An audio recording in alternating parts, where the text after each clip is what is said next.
বন্ধুরা, আইপিএল শুরুর আগেই কেকেআর টিমের বড় ধাক্কা। জানা গিয়েছে ইংল্যান্ডের বিধ্বংসী খেলোয়াড় জেসন রায় 2024-এর আইপিএল থেকে নিজের নামটা তুলে নিয়েছেন।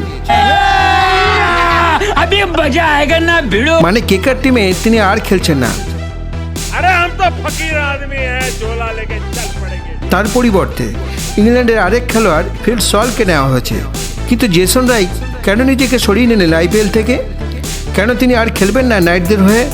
এই প্রশ্নের উত্তরে কলকাতা নাইট রাইডার্সের সোশ্যাল মিডিয়ায় জেসন রায় আইপিএল থেকে সরে যাওয়ার কারণটা জানিয়েছেন। मारो मुझे, मारो मारो मुझे, मारो मारो नहीं, ये मजाक हो रहा है। एक सेकंड यार, मजाक हो रहा है। তিনি বলেছেন, আমি অনেক ভাবনা চিন্তা করে এবারের আইপিএলে না খেলার কঠিন সিদ্ধান্তটা নিয়েছি। সেই জানুয়ারি মাস থেকে আমি বাইরে রয়েছি।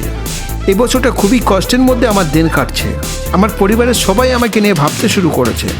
আমি মানসিকভাবে দুর্বলতা বোধ করছি। আমাকে আমার পরিবারের কাছে ফিরে যেতে হবে।